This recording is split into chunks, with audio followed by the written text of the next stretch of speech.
Cześć, tu Sofii. Witaj w Holistyka Studio. Bardzo dziękuję, że tu jesteś. Jeśli masz ochotę na wspólne spotkania, zachęcam do lajkowania, subskrybowania i włączenia powiadomień.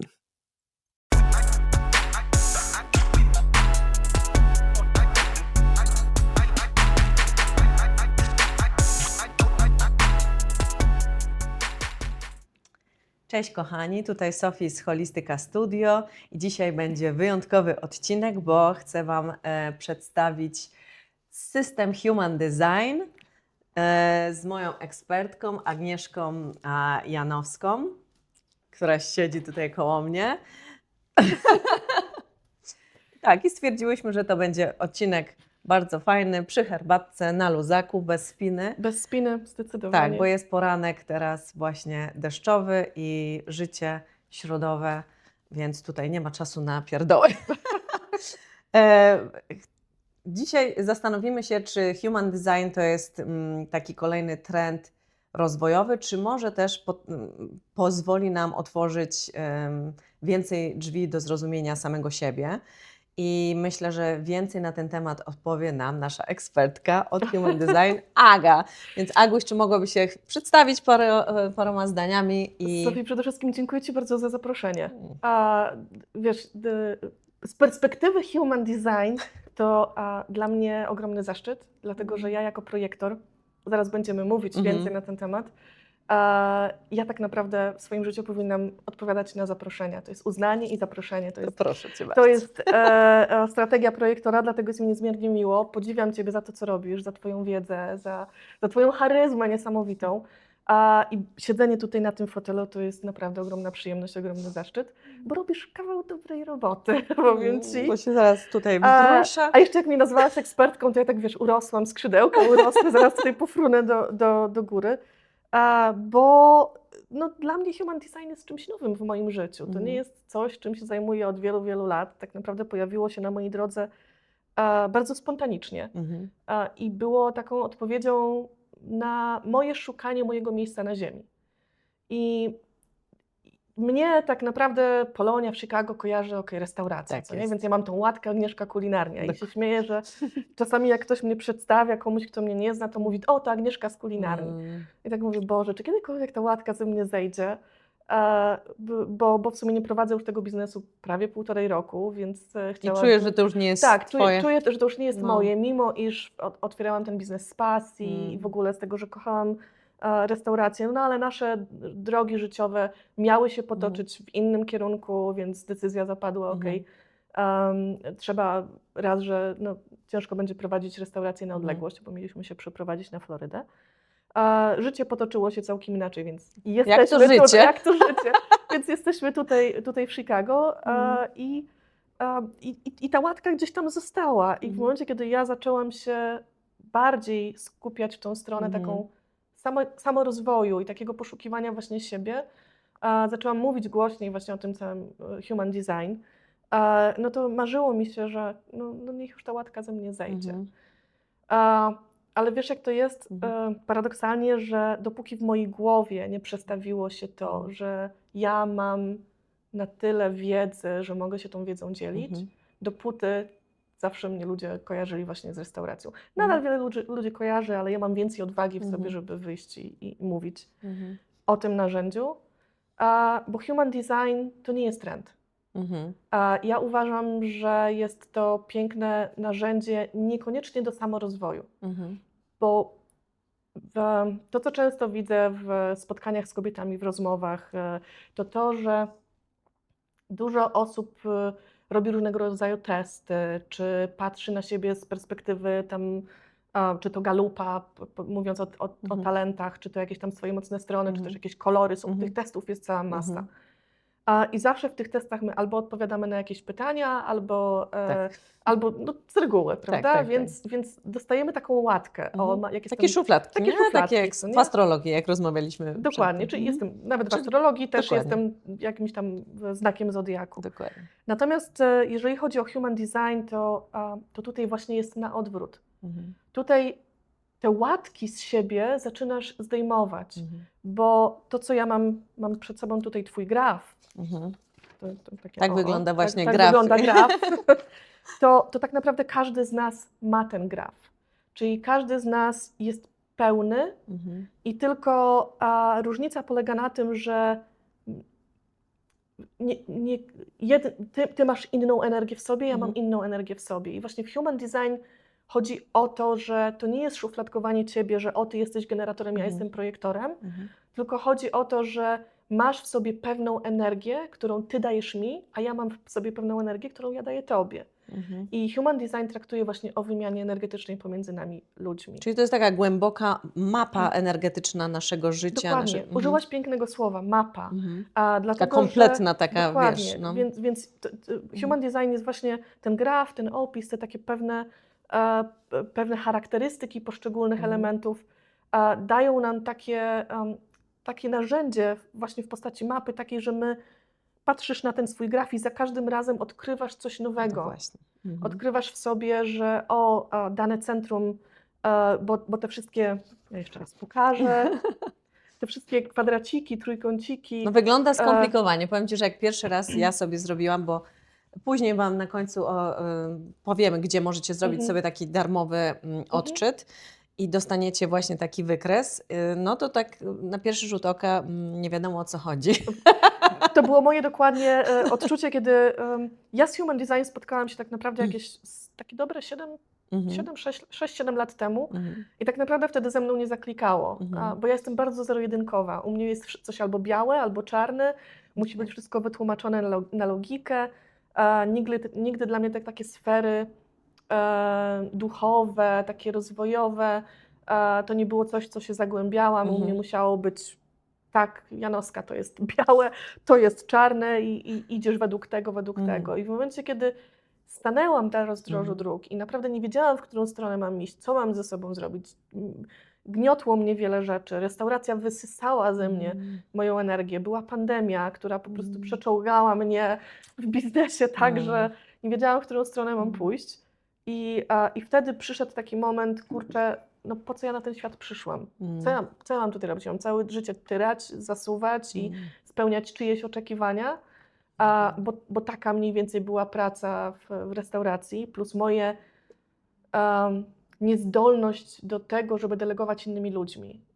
Coś, czego nie potrafię i nie wiedziałam, dlaczego To jest nie kluczowe potrafię. w prowadzeniu takiego Tak, dużego biznesu. generalnie wydaje się, że w prowadzeniu biznesu potrzebujesz umieć delegować ludźmi. Nie każdy jest do tego stworzony. I właśnie to jest piękne w Human Design, że tutaj zaczynasz odkrywać w sobie, tak jak w Galupie, Galup ci powie, jakie są twoje talenty, tak w Human Design odkrywasz to, jak te talenty wykorzystać w życiu.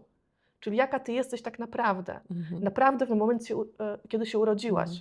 Bo jak robisz Galupa w wieku 40, tam ja robiłam w wieku 45 lat, no to on jest jakiś, bo twoje życie się ukształtowało Na w danym momencie. Natomiast jeżeli robisz swój wykres, to nieważne, czy robisz dla swojego dziecka, które się dopiero urodziło, czy robisz dla siebie, mając 47 lat na karku, to ten wykres ci pokazuje, jaka ty jesteś w momencie, kiedy Czyli się on urodziłaś. zawsze wyjdzie tak samo, niezależnie wyjdzie tak kiedy go samo. zrobisz. Dokładnie. Okay. Więc kiedy czytasz, analizujesz, zagłębiasz się, bo to jest bardzo kompleksowy proces, to nie jest, że zrobisz sobie swój wykres, przeczytasz i dobra, przechodzę na porządku dziennego, tylko za każdym razem gdzieś tam coś odkrywasz, to jest to właśnie ten taki proces kompleksowy i ty zaczynasz zrywać te łatki. To, że szkoła od ciebie wymagała, skup się na jednym, a ty jesteś manifestującym generatorem i po prostu twoja głowa po prostu rozbiega po różnych rzeczach i ty w jednym momencie chcesz robić kilka rzeczy naraz, ale z tyłu głowy masz, że pani od geografii ci mówiła: Sofii, weź ty się skup na jednej rzeczy, co nie? Tak. To jest właśnie, widzę po pracy z ludźmi, którzy właśnie najczęściej manifestującymi generatorami, którzy po prostu nie potrafią. I oni uważają, że ich chaos, który mają w swoim życiu, to jest coś złego. Właśnie to jest złe. To jest właśnie piękne, że potrafią kilka rzeczy okiełznać w jednym momencie, co dla mnie jest trudne. Ja już muszę tutaj wykonać większy wysiłek. Ale z racji tego, że mam w domu 2 manifestujących generatorów, więc oni mi dają tą swoją energię, więc w tym momencie jest mi zdecydowanie prościej w niektórych rzeczach sobie poradzić. I to jest właśnie piękne, że my między sobą się uzupełniamy. Tak jak domowników zrozumiesz ich, powiedzmy, mapę, potrafisz ty już odczytać i to już i zaakceptujesz to i łatwiej ci jest z takimi ludźmi obcować, nie? Dlatego jak Znaczy- przychodzą na przykład do mnie mamy, wiadomo, że przychodzą po swoją konsultację, po swój odczyt, ale bardzo często na końcu jest taka rozmowa, no to okej, może zrobimy dzieciom tak samo. I jak daję im nawet takie podstawowe narzędzia do tego, w jaki sposób te swoje dzieci doceniać, odkrywać w nich to, co jest w nich naturalne, czyli takie, jakie się Dokładnie. urodziły. Nie zmuszać, nie pchać nadawać, w jakiś... nie dawać im tych łatek, bo nasi rodzice nie mieli tych narzędzi. Oni nie wiedzieli, w jaki sposób my jesteśmy skonstruowani. Dokładnie. Samo Human Design, jeśli tak w cudzysłowie nazwę, powstało w latach 80. Więc to nie jest coś, co jest z nami od wieków, mimo iż bazuje na starożytnych. No właśnie, może przypomnij mi, bo ja też sobie tak troszkę się przygotowałam i tak w 87, tak, twórcą był Ra-Uruchu. Ra-Uru-Hu, Bardzo skomplikowane imię. On który przybrał to imię. właśnie tak, też właśnie czytałam i dostał takiego mistycznego przekazu, który zmienił całe jego życie, bo ten system Human Design czerpie tak z astrologii, ze starożytnych mądrości, ale też z genetyki, fizyki kwantowej, nie? dokładnie. Bardzo dużo, czyli to jest naprawdę kompleksowy system, tak? Jest bardzo kompleksowy system i bardzo często słyszę, to są takie momenty dosłownie aha, skąd ty to wiesz? Wczoraj Dokładnie. przykład miałam panią, której ja kompletnie jej nie znałam, nie wiedziałam kim jest, ona wiadomo, obserwowała mnie gdzieś tam, dostaje moje newslettery, ale ja nie miałam zielonego pojęcia kim jest, bo inaczej jest, mimo wszystko jak tam kogoś znam, no to wiadomo, że gdzieś tam wiadomo mogę coś, czuję jakoś tak inaczej. Ale nawet podświadomie, ty nawet, nie, tak. oczywiście. Natomiast jeżeli kogoś nie znam i patrzę rzeczywiście na graf i ona tak na samym końcu, wow, to naprawdę ja. I tak mówi, parę może takich momentów było, że tak może nie do końca moje, bo czasami jest tak, że niektóre bramy czy kanały mamy zdefiniowane na tym poziomie podświadomym, czyli to jest coś, co tak naprawdę świat widzi w nas, ale my nie do końca czujemy to w sobie. A więc tutaj może być w cudzysłowie taki zgrzyt, natomiast wiele było takich u niej momentów właśnie aha, że no tak, to ja. To jest dokładnie, ja to samo miałam. To jest, powiem Ci, że nigdy, nawet jak właśnie astrologię kiedyś tam śledziłam i robiłam Vedic Astrology, wykres i tak dalej, to zawsze, tam część się zgadzała oczywiście, ale nigdy nie było tak, że prawie wszystko, wiesz, taki właśnie aha. A tutaj ja sobie czytam jedną stronę, 5., 10. i tak, wiesz, szczena mi opadła i mówię, skąd, o co chodzi w ogóle, nie? I to jest piękne właśnie połączenie tych wszystkich do tej pory. Wydaje mi się, że to, że tutaj łączymy właśnie i kabałę żydowską, i buddyzm, i I Ching. Tutaj jest Gene Keys, czyli te wszystkie 64 heksagramy. Więc to połączenie plus fizyka kwantowa, plus genetyka. Niesamowite. No, myślę, że warto dać sobie szansę z tym narzędziem. Ja to tak nie lubię tego mówić, że to jest narzędzie, bo to nie jest coś, co tak jak wspomniałam wcześniej, że wiesz, zrobisz wykres i po prostu przeczytasz i idziesz sobie dalej, tylko dać sobie szansę do tego, żeby poznać się od środka, taka jak naprawdę jesteś, jak każdy z nas jest. Bo dużo ludzi właśnie ma w sobie to, że jak zrobią jakiś test, no to tak trzymają się tych takich widełek, że okej, no nawet patrząc na Galupa, gdzie czasami jak mam rozmowy z osobami, które tak jak ja, są sceptyczne, to nie, astrologia, buddyzm, okej. I tak podchodzą do tego bardzo sceptycznie, to zawsze mówię, wiesz co, zrób sobie pierwszy Galupa. Poznaj te swoje talenty, bo my się z tymi talentami rodzimy. I to zawsze pięknie, Iza Antosiewicz, która była w ubiegłym roku w Chicago, będzie w tym roku również, bardzo się cieszę. Super. Także będzie na początku września, będzie znowuż robiła ten taki warsztat talentowy.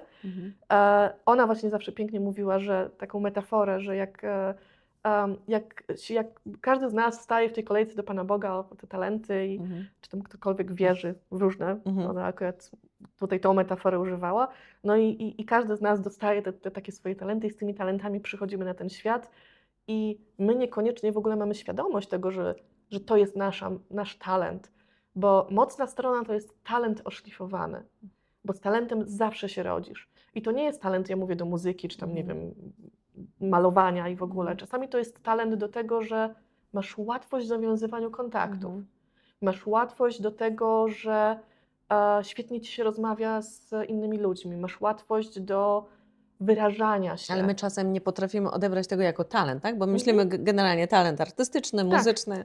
No bo tak się... Taki system taki system nam- narzucił. I dokładnie. u mnie też wyszło pierwsze pozytywność, tak? Mhm. I zarażanie innych, inspirowanie innych. I w pierwszych Pięknie 5 to już widzę, mi to- wyszło w pierwszych 3. Dokładnie, nic co ci się kojarzy z Ja mówię, takim... to jest talent, wiesz? No właśnie, to jest jak najbardziej talent i teraz Mhm. oszlifowanie tego staje się naszą mocną Mhm. stroną.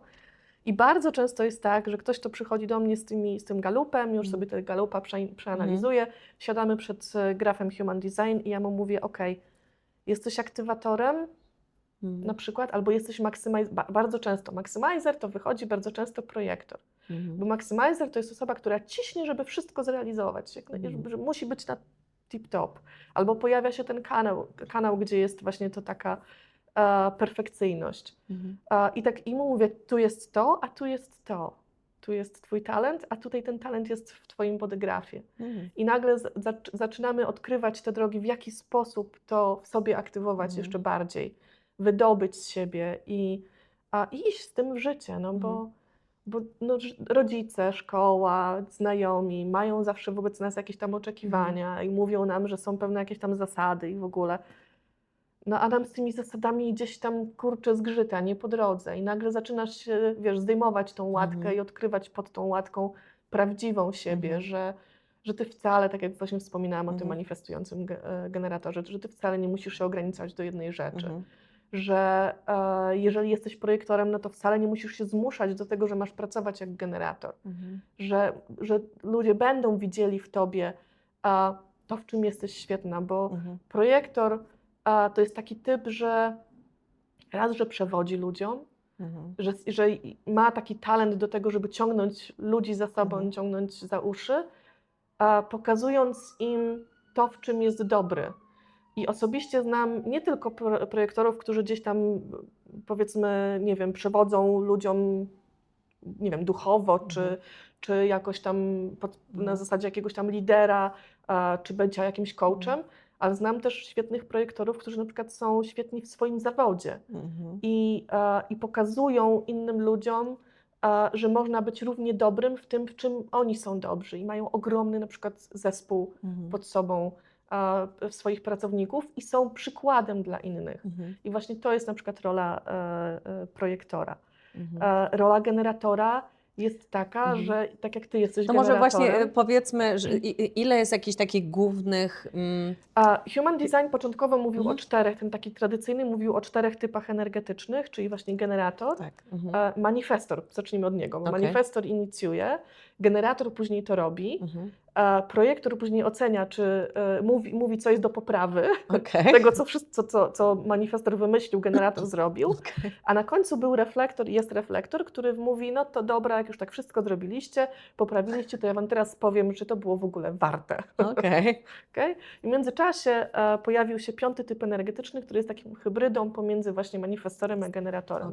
I to jest manifestujący generator. Czyli takie 5 głównych. 5 głównych. A które są najbardziej, bo wiem, że tam procentowo społeczeństwo Najwięcej nasze się... ludzi jest właśnie generatorów manifestujących generatorów. To jest po 35% mniej więcej. Później mamy projektorów, później manifestorów i najmniej jest właśnie reflektorów.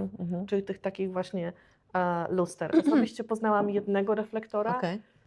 Przepiękna dusza kobiety, która naprawdę, ona tak się czuła za każdym razem, że to są ludzie, którzy biorą energię, nie mają swojej własnej energii, biorą energię od innych ludzi. I ona zawsze mówiła, że ona się zawsze czuła taka przytłoczona przez innych ludzi, nie wiedziała dlaczego. I nie potrafiła tego wykorzystać na swoją korzyść. I tutaj, jeżeli jesteś reflektorem, to twoją mocną stroną jest to, że ludzie będą do ciebie przychodzić po taką weryfikację tego, czy to, co w życiu robią, jest odpowiednie dla nich. A może też trzeba uważać wtedy, kim się otaczasz, nie? Zdecydowanie, Wtedy, jak jesteś tym lustrem. dlatego że to są ludzie, którzy są jak gąbka, oni chłoną właśnie. innych. Tak samo manifestujący generator i generator są taką gąbką energetyczną, bo wasza aura, twoja aura jest taka, że przyciągasz bardzo ludzi i sytuacje. Dlatego, że twoją strategią jest odpowiadanie. A strategia to jest właśnie każdy typ energetyczny ma strategię, czyli taki sposób na życie, ja bym to nazwała. I tak jak manifestora sposobem na życie jest inicjowanie, czyli coś się rodzi w głowie, czy rodzi się w ciele, w pomyśle w ogóle manifestora i manifestor powinien iść i powiedzieć światu, słuchajcie, idę i robię. Czy się wam to podoba, czy nie, ja mam taki pomysł, idę i robię i inicjuję. Nie jest może do końca jego energią to, żeby na przykład kończyć Jak coś, wykonać ten, czyli on jak ma wykonać. pomysł. On ma pomysł, on jest takim spark dla Okej. innych. I niekoniecznie musi to robić sam. To jest właśnie u manifestora fajnie jest wyrobić taką zdolność do tego, żeby nauczyć się delegować niektóre rzeczy. Jeżeli na przykład prowadzisz biznes pod kątem biznesowym, naucz się delegować tego, że oddaj tą pałeczkę generatorom bądź manifestującym generatorom. Natomiast właśnie manifestujący generator i generator, jego strategią zawsze będzie odpowiadanie na to, co świat mu postawi na twojej drodze. I manifestujący generator ma jeszcze to do tego, że jak już postawi mu życie sytuację, człowieka, decyzję, jakiś problem, to on musi w swoim ciele raz, że pod warunkiem, teraz tu jeszcze powiemy o autorytetach, musi poczuć w swoim ciele, że to jest jego, więc to jest tak jak jest sakral tutaj, dokładnie, to on musi poczuć ten taki vibe i ten taki spark, że tak, i to będzie takie, tak jak ty cały czas. No, To jest charakterystyczne. ale... To jest bardzo charakterystyczne dla generatorów. Ja jak zawsze, jak trenuję z generatorem albo manifestującym generatorem o autorytecie, o którym zaraz odpowiemy, sakralnym, to zawsze właśnie mówię, jak sobie zadasz takie pytania, na które musisz odpowiedzieć tak albo nie i wychodzi z tego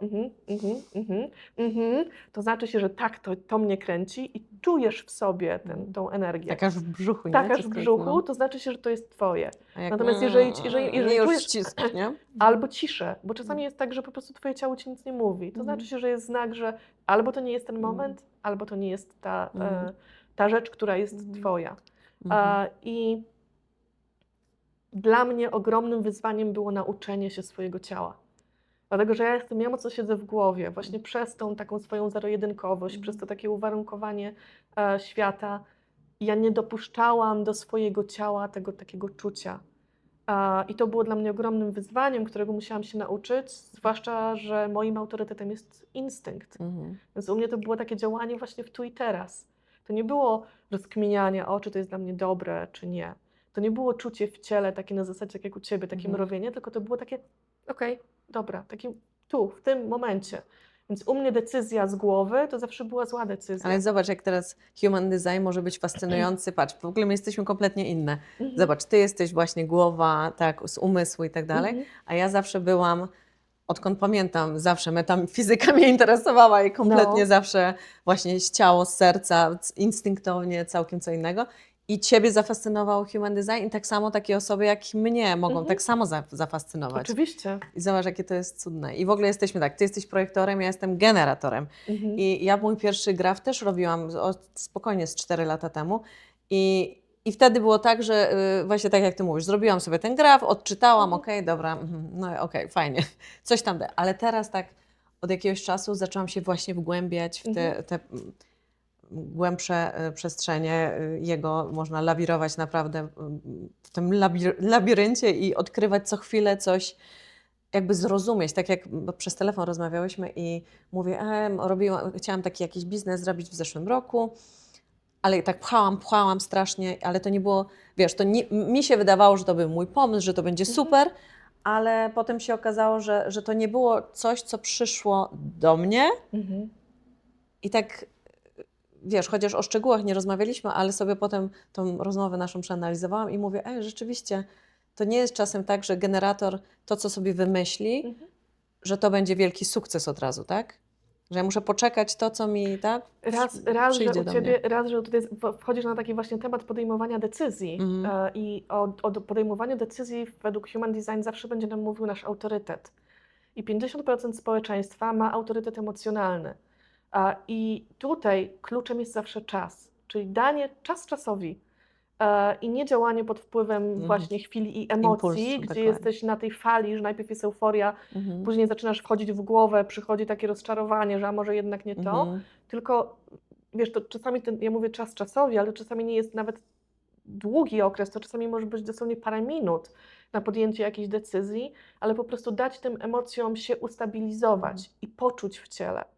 Bo generator zawsze, ten z autorytetem emocjonalnym, będzie miał to, że najpierw są te emocje, które przychodzą i te emocje zaczynają w tobie buzować. I jest ta fala, no bo emocje są zawsze up and down, jak taki ocean, morze i w ogóle. I w momencie, kiedy ten ocean się w końcu uspokoi, to zaczynasz czuć w swoim ciele, w swoim sakralu. To jest ten taki drugi kompas. Więc ta połowa społeczeństwa zawsze powinna dać tym emocjom po prostu sobie uspokoić się i wtedy pójść za tym drugim kompasem, czyli w przypadku generatorów manifestujących generatorów to będzie sakral. Natomiast u projektorów w większości jest to autorytet śledzionowy, czyli właśnie ta intuicja, ten taki instynkt. I jest jeszcze kilka innych autorytetów. Tutaj możemy mówić o autorytet na ego, ten self-autorytet, czyli na ja. I jest tego troszkę. Także tutaj to już albo odsyłam do źródeł, proszę, Biblia, Super, właśnie też, Human Design. bo ja mam tylko Gene Keys i ale tego nie mam, więc... To jest książka, która tak naprawdę, cały Human Design bazuje na tej książce. Tutaj są wszystkie informacje, albo zapraszam. To ja mogę No, oczywiście, że tak, oczywiście, że tak. Ja myślę, że natomiast ty powiedziałaś coś takiego fajnego, że ty przyszłaś, u ciebie zawsze była gdzieś ta właśnie metafizyka i takie bardziej czucie, takie gdzieś tam w głębi ciała, dlatego że ja tutaj mam taką ściągę twoją. Ty jesteś kobietą, która przyszła na świat, by poruszać. I u ciebie jest to, że nawet ta twoja główna brama, którą masz w Słońcu, ta brama 39, to u ciebie jest prowokacja.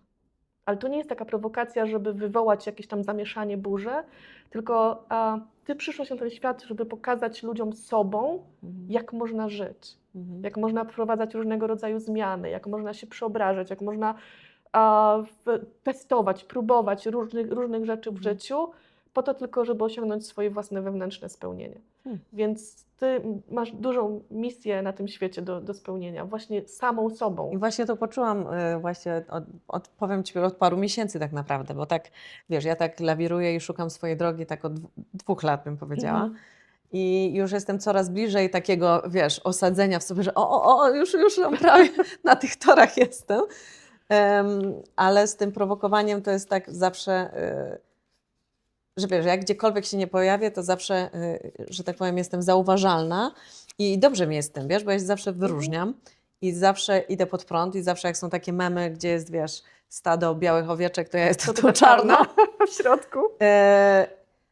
No ale właśnie, wiesz co, też zauważyłam, jak z różnymi kobietami też pracuję, to właśnie przez tą zauważalność, to często one właśnie mnie, po pierwsze, że zauważają przez to, że ja się gdzieś tam pojawiam właśnie jak taki ten kolorowy ptaszek, ale ja się nie boję mówić o swoich, wiesz, przeszłam przez różne ciężkie momenty w życiu i otwarcie o tym mówię, o tym, wiesz, że schudłam 116 funtów i o uzależnieniach i o depresji i kompletnie nie boję się o tym mówić, bo myślę, że to jest ważne, bo niestety większość z nas ma z tym problem. Tak.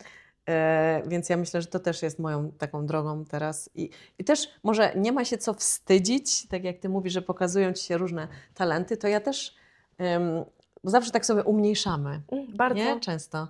Ale to też jest takie naleciałości tego naszego No bo przecież nie wypada mówić. Skąd ja to no, znam? to wiesz, o co chodzi. Ale teraz to może właśnie pora powstać, wiesz.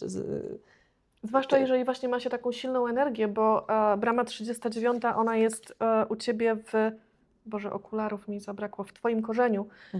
I Ty masz korzeń niezdefiniowany. W ogóle ja bym mogła tutaj mówić bardzo długo. Bo to jest naprawdę skomplikowane, bo to nie jest tak, Ja bym mogła tutaj mówić bardzo długo, ale tak pokrótce powiem tak.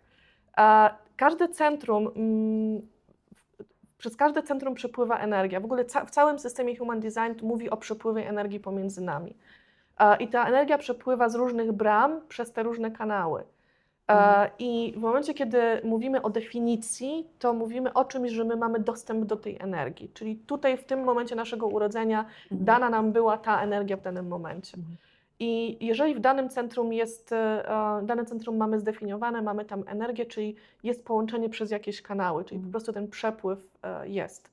U Ciebie twoja brama, właśnie ta brama prowokacji jest w Twoim niezdefiniowanym centrum Co to znaczy właśnie, jak jest korzenia. niezdefiniowane? Niezdefiniowane to znaczy się, że Ty nie masz stałego dostępu do tej energii. Czyli to jest coś, co aktywują Cię ludzie Okej.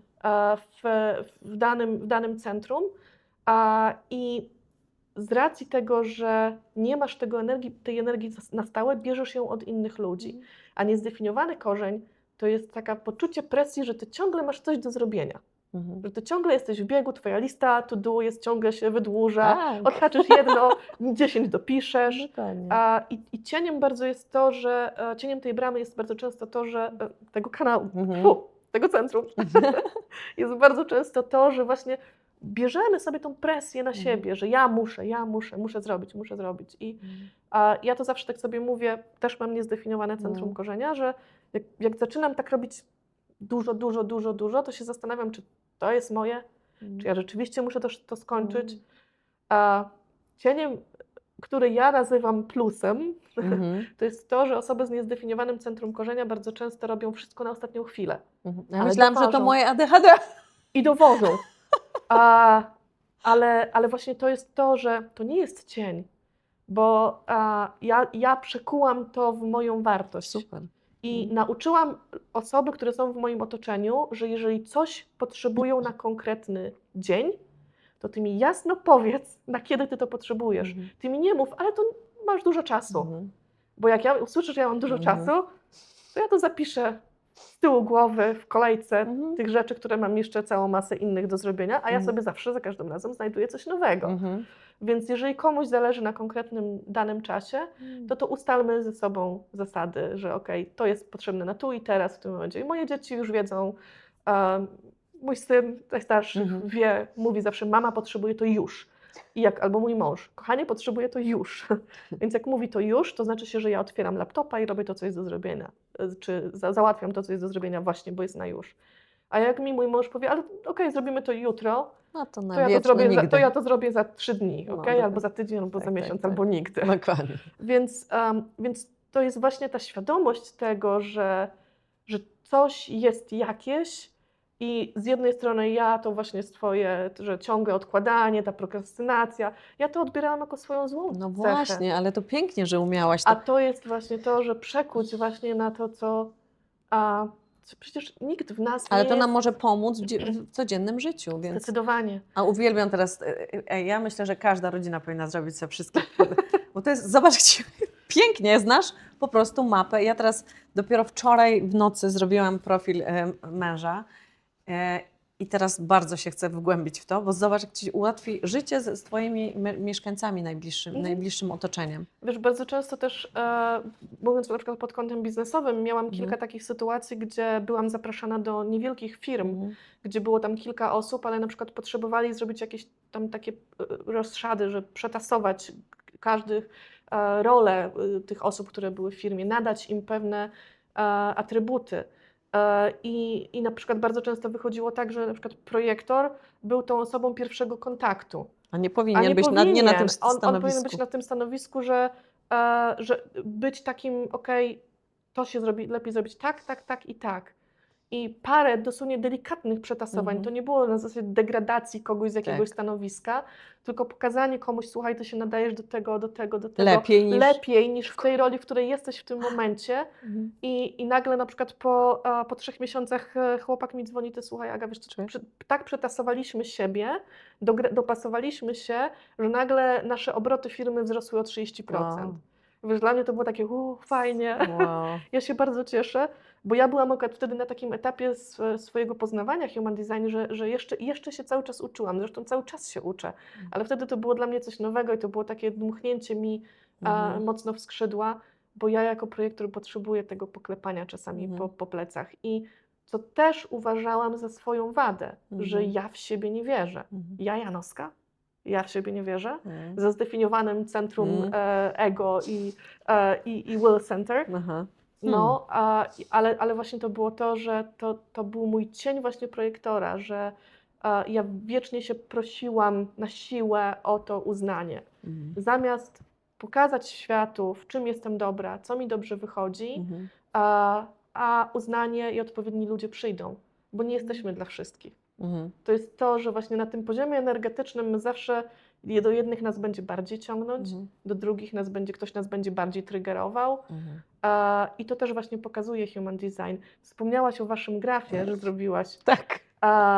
I u was ilość tego, jak wy się uzupełniacie, to jest po prostu, jak spojrzałam na ten graf dzisiaj rano, mówię wow, no to jest para, która się po prostu uzupełnia na wielu, wielu frontach.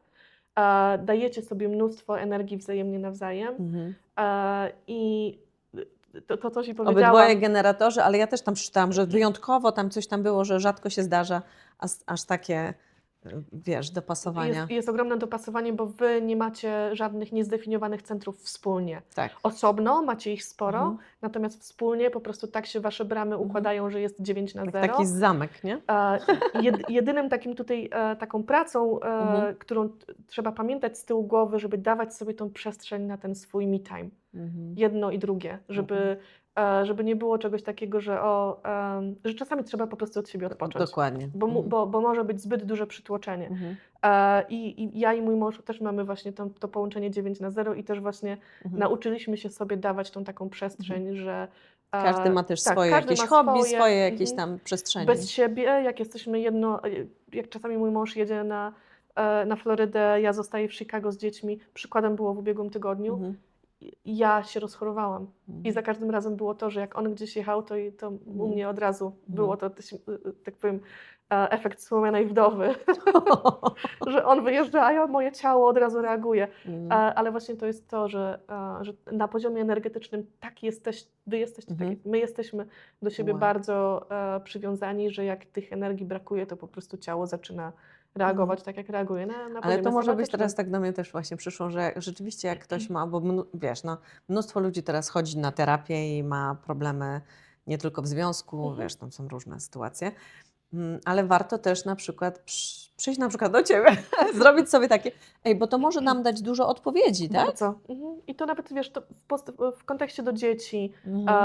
Często właśnie mam tak, że po konsultacjach właśnie robię te wykresy dla dzieci. Często też robię dla współmałżonków i daję takie główne tips, bo to fajnie nam pomaga w relacjach. Takich, że nawet wiesz, jak z tym drugim człowiekiem rozmawiać. Ja już wiem, że ja swojego męża i młodszego syna nie pytam, kochanie, co dzisiaj na obiad, tylko spaghetti dzisiaj i tylko słyszę Czyli nie dajesz im wyboru. Nie po daję prostu im wyboru, dlatego że manifestujący generator gubi się w wyborze. Manifestujący generator lubi odpowiedzi tak i nie. Lubi mieć, nie lubi decydować w ten sposób. Na zasadzie takiego, że jak ma za dużo do wyboru, to po prostu... No ja mam nawet książkę gdzieś, Paradoks wyboru, co też nie jest najlepsze czasem. No, dokładnie. Wow. I też dlatego właśnie te partnerskie, takie relacyjne grafy, one też są fajne do tego, żeby sobie zrobić i po prostu nawet te podstawowe, nie mówię, żeby zagłębiać się w tą charakterystykę bram, kanałów i w ogóle, ale właśnie zobaczyć na poziomie chociażby tego, jakim typem energetycznym jesteśmy, jaka jest nasza strategia, jakie są te nasze autorytety, czyli ten GPS do podejmowania decyzji i to, o czym jeszcze nie wspomniałam, jaki jest nasz profil. Dlatego, że profil to jest to, w jaki sposób nas ludzie widzą, postrzegają. To jest to, co świat widzi w nas. To jest ten 5-1? Tak, u Ciebie to jest właśnie 5-1. I 5 jest takim typem, bo każdy jest 6 linii i te 6 linii tworzy 12 profili. Każdy profil ma inną charakterystykę i każda linia ma inną charakterystykę. I 5 ma to do siebie, że ludzie zawsze mają na 5 i na 2, ale bardziej na 5 projekcję. Czyli mają jakieś oczekiwania. I bardzo często taką trudnością dla 5 jest to, żeby sprostać tym wszystkim oczekiwaniom innych ludzi, bo nie potrafimy postawić granic. I chcemy wszystkich ludzi zadowolić. Tak mówię, że my, bo ja również mam 5 profilu. To jest taka presja trochę, nie? Jest taka presja, że wiesz, że każdy coś od Ciebie chce, każdy w Tobie widzi Zbawiciela, widzi, że masz rozwiązanie ich problemów. Ty masz jeszcze 1. 1 to jest osoba, która ona musi zawsze wiedzieć. Czyli zanim wyjdziesz do świata z jakimś tam, nie wiem, pomysłem na biznes, nie wiem, czymkolwiek, Ja z wiem, jakimś muszę to tematem, przestudiować, to musisz research dogłębny. research dogłębny, Tak, to jest taki deep diving, że tam mucha nie siada, wszystkie badania i wszystko tak jest. wiesz. Dopiero wtedy wyjdziesz do świata i powiesz, tak, to jest to się robi tak i tak. Tak. I dlatego ludzie wiedzą, bo to jest na twoim poziomie nieświadomym, bo 5 masz jako pierwszą, czyli na tym poziomie świadomym, natomiast 1 jest na tym twoim nieświadomym, więc ty możesz na przykład nie czuć tego, że ludzie przychodzą do ciebie po twoją wiedzę, ale ludzie przychodzą do ciebie, bo czują, że ty wiesz i że ty wiesz bardzo dużo, bo się bardzo dużo uczysz. To jest niesamowite. To nawet taki przykład z tym Simosem moim. To ja taki zrobiłam research na ten temat. Zrobiłam 15 co najmniej firm. Robiłam to zresztą dla siebie na początku, bo ja w życiu nie mogłabym, zresztą dziewczyny moje stwierdziły, że może zaczniesz sprzedawać, ale ja nie mogłabym, wiesz, być zgodna ze swoim sumieniem, sprzedawać coś, czego nie zgłębiłam po prostu badawczo, tak, nie? W 100% albo nawet w 200%. I dopiero jak przetestowałam na sobie, bo ja muszę wszystko na sobie przetestować, wtedy mogę z tym iść do świata. Tak, ale to też sobie uświadomiłam też właśnie czytając tak. Ale to nie da się, ja myślę, że to nawet przeczytanie książki mi też by niewiele dało. Myślę, że takie konsultacje z osobą, która się, bo ty masz naprawdę nie dosyć, że wiedzę książkowe i tak dalej, ale myślę, że głównie przez pracę z ludźmi, czyli ty już tak dużo typów widziałaś, tak dużo różnych osobowości, więc myślę, że tu doświadczenie chyba jest większą wartością nawet niż książka. Ja czasami nawet był taki moment, że zastanawiałam się, czy w ogóle na swojej stronie internetowej dawać ten taki ogólny opis. Dlatego, że bardzo często ludzie po przeczytaniu tego czują się jeszcze bardziej zagubieni. Bo mimo wszystko raz, że interpretacja drugiej strony, kogoś, kto cię kompletnie nie zna, albo kogoś, kto powiedzmy, tak jak ja, gdzieś tam zagłębiałam tą wiedzę dotyczącą human design, więc znam te różne tak jakby konfiguracje, słowa mi zabrakło, konfiguracje tych różnych grafów, tych kanałów i tego wszystkiego. I czasami, wiesz, to jest taki mały niuans, że właśnie to, czy dana brama jest na poziomie świadomym, czy nieświadomym, czy mając tą energię, czy ty w ogóle jesteś świadoma tej energii, czy nie. To ma właśnie wpływ na to, czy na przykład, nie wiem, czytając nawet w tym moim opisie są również centra, ale te centra mogą się definiować właśnie na poziomie nieświadomym albo na poziomie świadomym. I to ma ogromny wpływ. W opisach, w książkach bardzo często tego nie wyczujesz. Dokładnie. No. Ja często tak jest na przykład, że po konsultacji, ja jeszcze siedzę dalej nad tym grafem tej kobiety, bo najczęściej przychodzą do mnie kobiety, ale też panowie zdarzają się. Ja siedzę nad tym grafem i tak się zastanawiam, co tutaj jeszcze można by. Bo ja niekoniecznie spotykam się z kobietami, które szukają odpowiedzi w związku ze swoim biznesem. Bo mówię o sobie, długo miałam tą markę Biznes Mama w USA, którą zmieniłam, bo była w moim... Ostatnie takie prawie rok czasu miałam ogromny zgrzyt z tą nazwą i tak mówię, no kurczę, ja nie chcę tylko mówić o biznesie. Ja wykorzystuję to narzędzie, pokazując drogę większości kobietom, które albo są w biznesie, albo zaczynają, albo mają jakiś tam zgrzyt, potrzebują jakiegoś takiego nakreślenia, w którą stronę iść dalej. Ale nie tylko. To też są czasami właśnie osoby, które przychodzą po prostu z takim ogólnym pytaniem, no jestem na rozdrożu dróg, co mam z sobą zrobić? Albo sypie mi się relacja, jak mogę ją uratować? Więc to narzędzie, albo powiedziałam narzędzie, no niech będzie.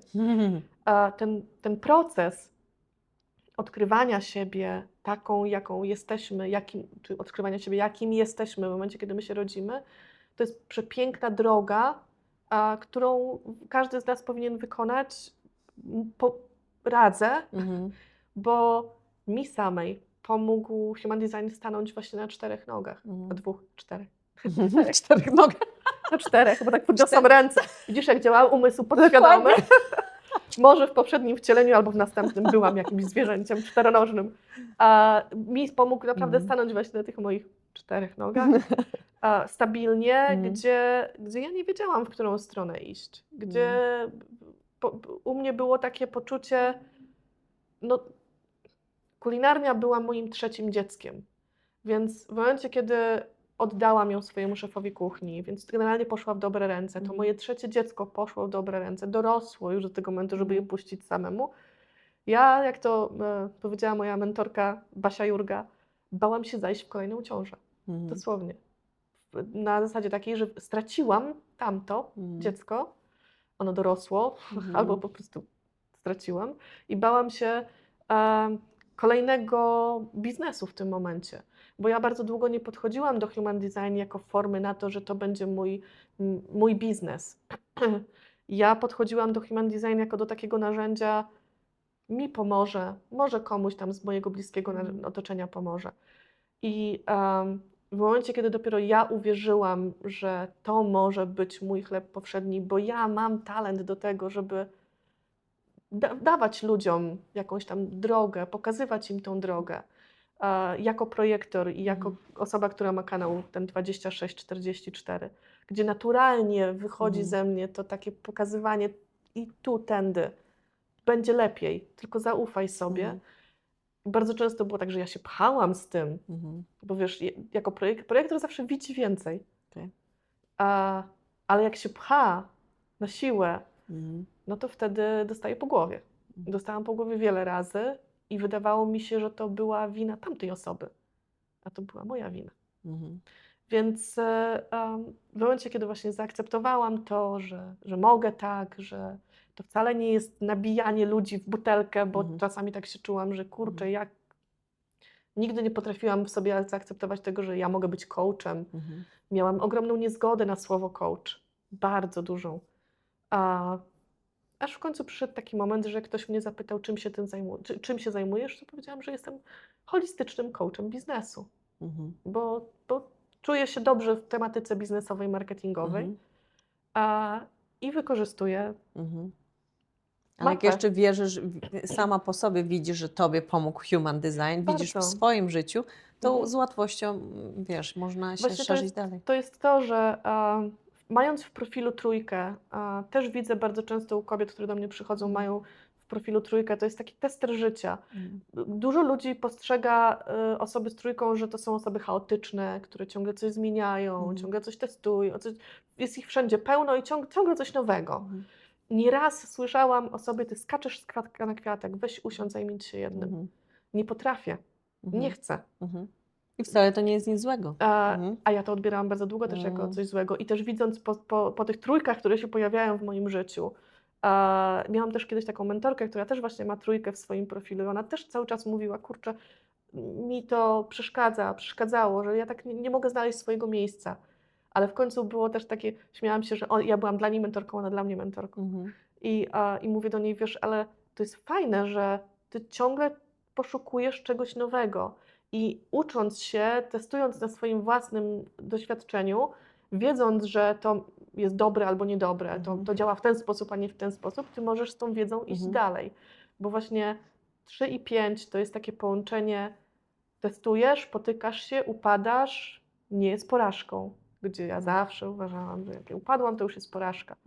To też jest właśnie takie przerobienie. Nie, No to bo jest tak, lekcja bo życiowa. rodzimy się rzeczywiście tacy czyści, czystą miłością jesteśmy i mamy, tak sobie teraz właśnie myślę, i potem przez te wszystkie lata szkoła, system nakłada nam te wszystkie łatki i myślimy, jesteśmy tacy, tacy.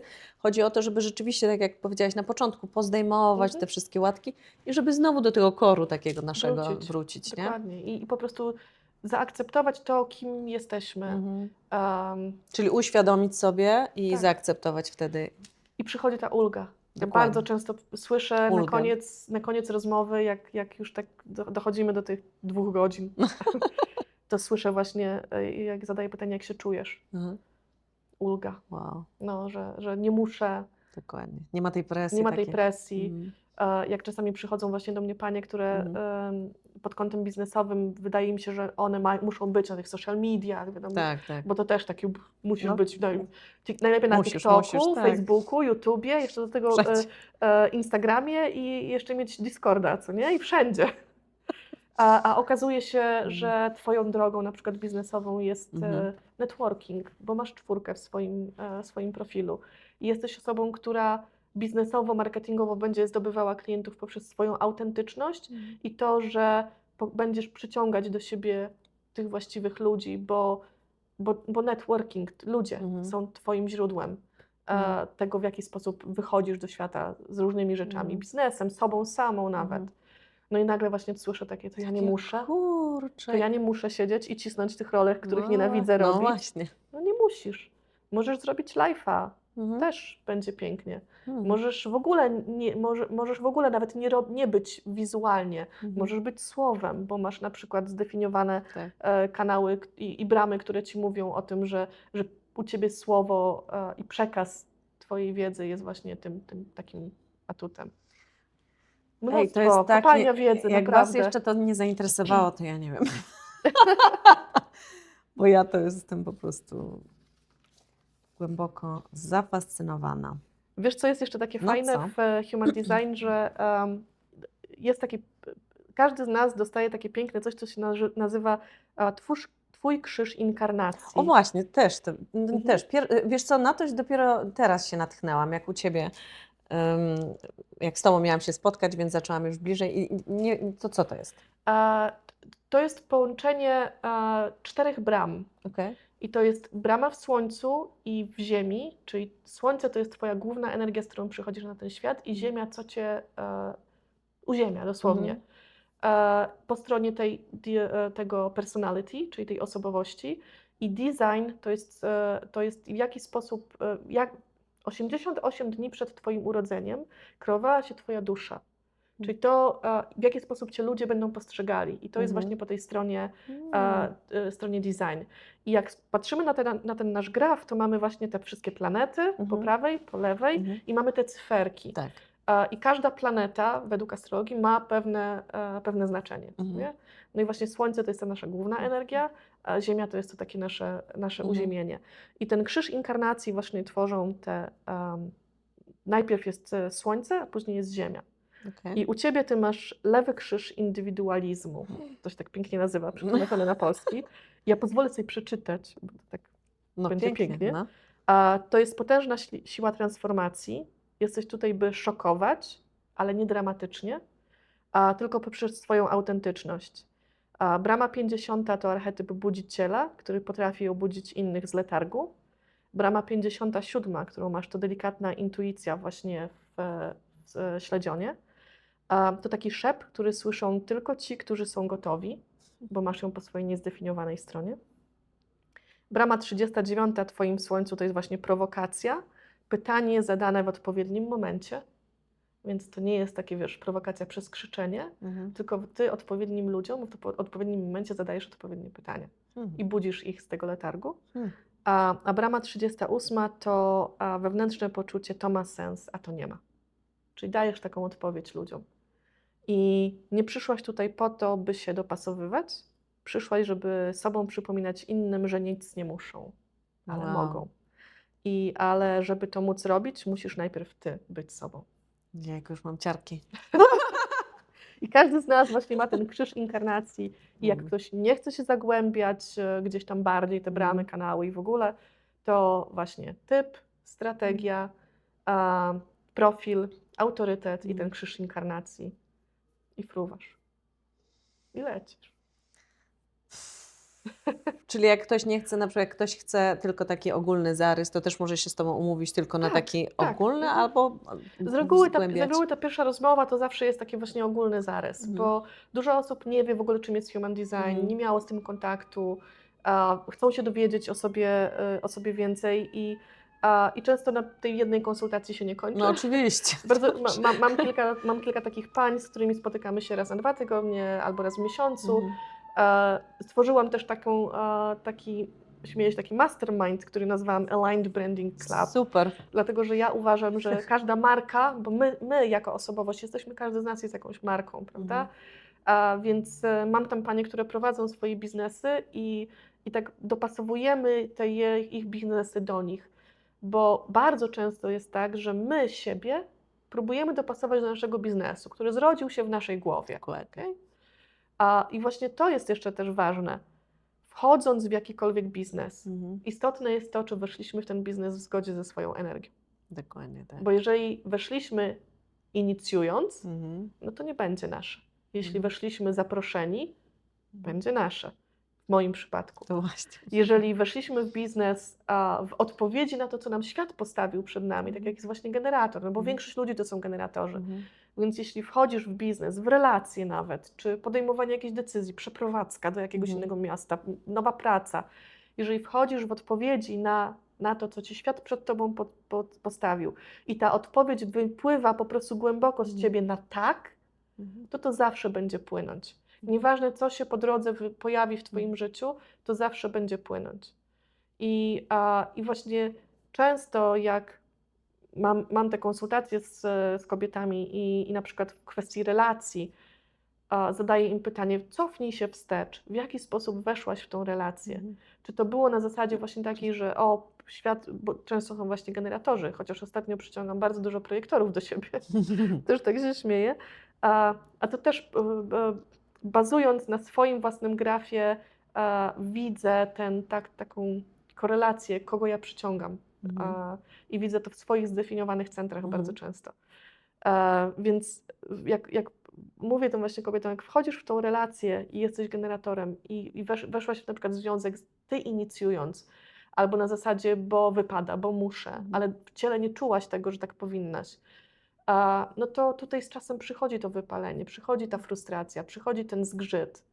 I właśnie to, ja mówię, cofnij się i zobacz, jak weszłaś w tą relację. To wcale nie znaczy, że ta relacja jest stracona, bo bardzo często można się cofnąć do samego początku i można spróbować inaczej w to wejść. Wszystko jest kwestia tego, w jaki sposób my rozmawiamy z tym swoim partnerem. Tutaj komunikacja też jest bardzo ważna.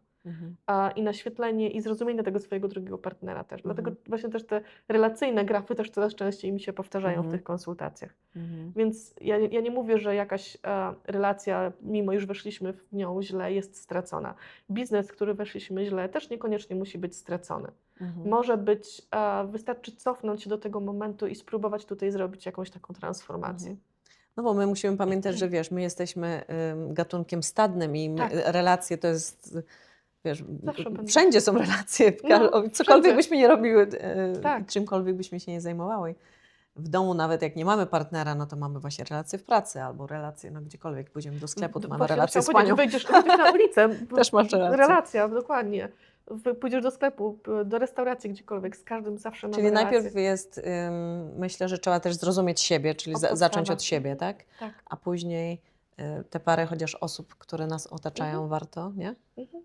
Mamom zawsze mówię, spójrzcie na swoje Na dzieci, nie? prościej będzie. Bo też zauważ, że są, wiesz, jedno dziecko może być projektorem, drugie może być generatorem, trzecie może być reflektorem Tak, nawet i tak oczywiście. dalej.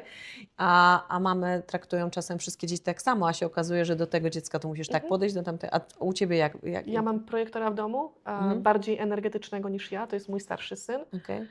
I to jest taki rzeczywiście, ja jestem tutaj, Okej. słuchajcie mnie. Ja się śmieję, że on jest taki w cudzysłowie bully, bo u niego to jest my way or highway, ale też mu tłumaczę, że musi dać przestrzeń ludziom już do tego, żeby go zauważyli, dostrzegli. Okej. I on w takich relacjach, w domu jest w stosunku do brata i do nas, przede wszystkim do brata, jest całkowicie inaczej.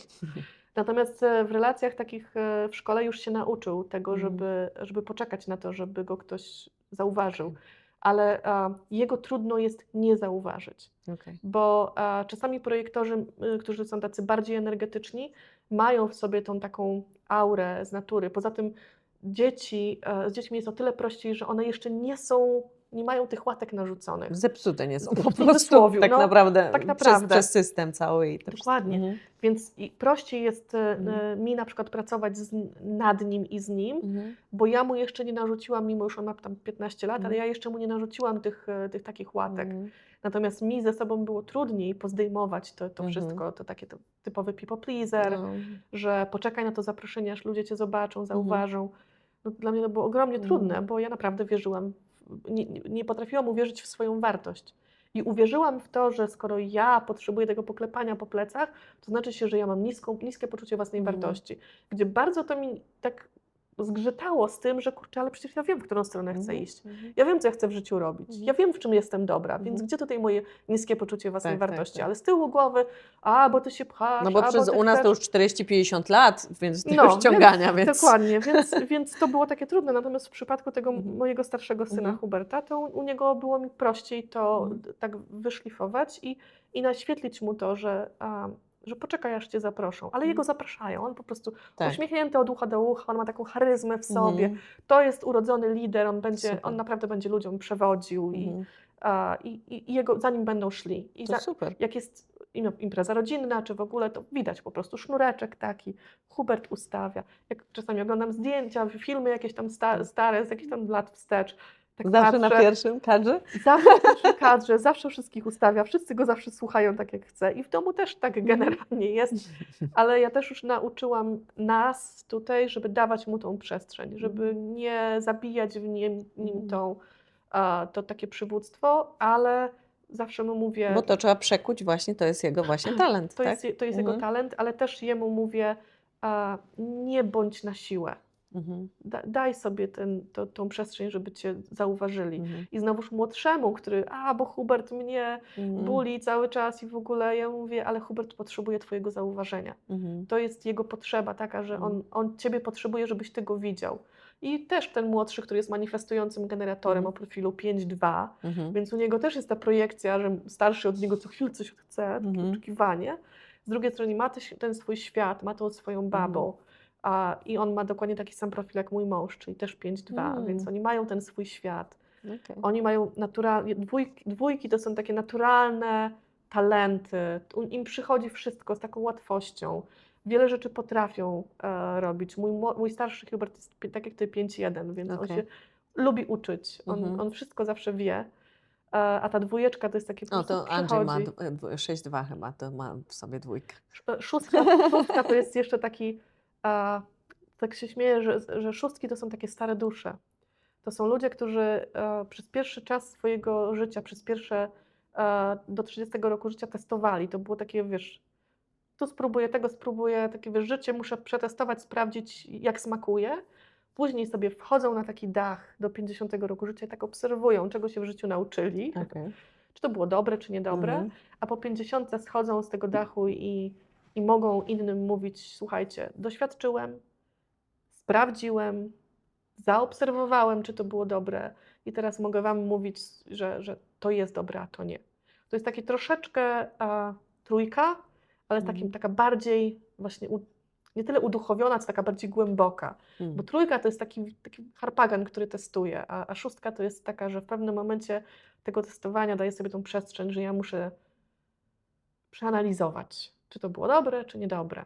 A po 50, jak już zejdzie z tego dachu, No to on już zszedł z dachu właśnie. Renia jest też szósteczką. Tak, rzeczywiście. Renia też jest szósteczką. Więc, tak, rozmawialiśmy. Więc to wszystko jest takie fajne, bo tak wiesz, odkrywasz o tych nawet właśnie ludziach, którzy są w twoim domu i zwłaszcza w dzieciach, dajesz im, wiedząc kim są, dajesz im tą przestrzeń do tego, żeby się po prostu realizowali. Żeby, ułatwiasz im też, nie? Rozwój, życie. Przynajmniej staram się. Ale super, aż mi się teraz chce wszystkich właśnie dookoła mnie. Sprawdzać testowanie. Ale może najpierw się skupię na mężu, rzeczywiście. Ej, ale super. Kieku. Dziękuję Ci. Proszę Cię bardzo. Ja tutaj Ci to wszystko pięknie zostawię, żebyś sobie poczytała. Ale super, ale co mam jeszcze powiedzieć, więc myślę, że troszeczkę chociaż nakreśliłyśmy, czym to jest powerful w ogóle narzędzie, wielkie. Znowu narzędzie, ale może to trzeba wymyślić jakieś słowo. No właśnie szukałam jakiegoś słowa na to, bo to nie jest narzędzie, to jest nie proces. Narzędzie, Taki kompleksowy proces. Narzędzie, Może znajdę, może wymyślę. Może ktoś coś wymyśli, prosimy o jakieś podpowiedzi. Na pewno pomoże to też właśnie nie pomoże. Kurczę, Właśnie, ja będę myśleć bo to jest nad to, tym. że przez te wszystkie testy, programy, systemy, myśmy się nauczyli tego, że... Takie nawet słownictwo nasze, wiesz, nam podpowiada, nie? Tak, jak to określić. Nauczyliśmy się że to są właśnie narzędzia, Mhm. że my się dostaniemy jakieś wyniki, że Tak. tacy jesteśmy, że się szufladkujemy. A ja właśnie, pomijając to, że często właśnie słyszę o tej uldze, że czegoś Mhm. nie ma, to też często słyszę, że to, co mi się całe życie wydawało, że ja jestem jakaś, Mhm. i niejednokrotnie ktoś mówił, że to była moja jakaś tam cecha charakteru, która no nie do końca uważałam za pozytywną, nagle się okazuje, że to jest moja mocna strona. To jest coś, z czym ja mogę pracować, że ja nie muszę w tym momencie nic zmieniać. Uwielbiam słowa Eweliny Stępnickiej. Mhm. Jesteś cudem do odkrycia, a nie problemem do naprawienia. Oczywiście, tak. I to jest tak pięknie pasuje właśnie do tej filozofii human design, że my nie jesteśmy problemem. Human design nie pokazuje nam tego, że my mamy coś w sobie naprawić, bo tu nie ma nic do naprawienia. Mhm. Ty masz graf, Tak. ja mam dokładnie ten sam graf, twój mąż ma graf, taki sam, dokładnie. Wszyscy mamy ten sam graf. To jest cała jedna wielka kompletność. I tylko różnica właśnie polega na tym, że czasami ja mam tą energię, której ty nie masz. Mhm. I ja tobie dam tą, I nie której ma ty w tym masz. nic złego, po I nie ma w prostu tym nic złego, to jest każdy z nas jest właśnie inny. uzupełnienie. Mhm. I czasami na przykład jak są dwie osoby o tej samej energii, mogą się właśnie triggerować Mhm. z jednej strony, ale z drugiej strony mogą się wzmocnić. Mhm. Bo to jest kwestia tego właśnie, żeby nie odbierać tego triggera jako coś złego, Mhm. tylko to jest coś na zasadzie, kurczę, wspólnie my mamy double power. Mhm. Okay? I to jest Tylko tu właśnie znowu piękne. wchodzi świadomość i musimy się uświadomić i sobie zaakceptować to. Czyli human Właśnie. design to jest jak taki, teraz tak właśnie widzę, to jest taki mędrzec, taki nasz mądry przyjaciel, który nam może pomóc troszeczkę, aby to nasze życie tak płynęło bardziej, takie flow było. Tak, żebyśmy właśnie mając tą mapę, po prostu Mhm. szli przez to życie. Taki drogowskaz też drogowskaz, troszeczkę. dokładnie. Doszli do tego swojego celu, który mamy w tym życiu, czyli Mhm. do tej celem naszego życia jest dojść do najwyższej energii naszej bramy w słońcu. Mhm. To jest nasz cel. Mhm. A cała ta mapa, którą mamy, to jest właśnie ta mapa, ta droga, która nam wskazuje, którędy do tego dojść. Mhm. Czyli z racji tego, że ty, kochana, Właśnie. jesteś kobietą, która ma poruszać, ty w życiu masz po prostu poruszać i dojść tą drogą, którą ci wskaże ten cały human design, Mhm. do tego, żeby poruszać te wszystkie kobiety, ludzi, którzy się Mhm. pojawiają na twojej drodze, do Mhm. tego, żeby zobaczyli siebie, Mhm. zobaczyli, że można, że da się, że Mhm. to nie ma się czego bać, Mhm. że po prostu... Tak, nasze motto w tym roku to jest bój się i rób, więc pięknie, kochanie, na pewno będziemy w kontakcie. Chętnie Dziękuję. też dołączę, bo byłam na pierwszym Twoim webinarze i to jest pomysł w 10 i na pewno dołączę do Waszych. To były środowe spotkania? Tak, zawsze jesteśmy Tak, w środę. środę. W środę o 12, dlatego że mam Panię też z Polski. Mhm. Dlatego jak będę Tak, teraz już wiem, zaraz już będę lecisz. pędzić, Wiesz. dam im znać, że się spóźnię. Więc też zapraszamy. Wszystkie linki do Agnieszki oczywiście pod naszym odcinkiem zamieszczę, więc można Cię Dziękuję. znaleźć. Powiedz, gdzie jeszcze na social mediach. Na social mediach już nie jestem jako biznesmama w USA. Mhm. Zmieniłam się jako Aga Janowska HD na Instagramie i na Facebooku. Na Facebooku jestem po prostu jako Agnieszka Janowska Human Design, ale chyba zmieniłam to po prostu jako Aga Janowska Mhm. HD. I na YouTube jeszcze jesteś. I jestem na YouTubie, ale na YouTubie też jestem w trakcie rebrandingu, więc Rozumiem. tam jeszcze widnieje pod Biznes Mama w USA. Mhm. Tworzy się nowy kanał, który właśnie będzie Agnieszka Janowska Human Design. Pięknie. I dlatego, że no mówię, miałam ten zgrzyt. Tutaj chcę jednak mimo wszystko bardziej pójść w stronę Human Design, co nie znaczy, że Biznes Mama w USA na YouTubie umiera, zostaje i tam dalej będę mówiła o tych właśnie American Dream od kuchni, bo tak wyglądały moje podcasty, więc tutaj do tego też wrócę. Mhm. Dużo projektów w mojej głowie, dużo projektów się realizuje, wszystko małymi krokami. Nauczyłam się działać w ciszy. Kiedyś działałam bardzo z ogromnym takim hałasem, Mhm. co też nie było moje. Mhm. A tutaj też właśnie dzięki Human Design zrozumiałam, że ja nie muszę krzyczeć. Mhm. Mam niezdefiniowane gardło i zawsze szukając tej atencji, Mhm. chciałam być zawsze bardzo, bardzo głośna, a tutaj wcale nie trzeba. I tym szeptem, proszę Państwa, kończymy dzisiejszy odcinek, bo Aga leci na spotkanie, a ja się zagłębię tutaj zaraz w te piękne Twoje opisy. Dziękuję. Twoje. O Boże, ile stron. Dziękuję Ci, kochanie. Dziękuję również, dziękuję za E, zaproszenie. Myślę, że to było piękne spotkanie z naszym przyjacielem Human Design. Do zobaczenia, kochani. Pa.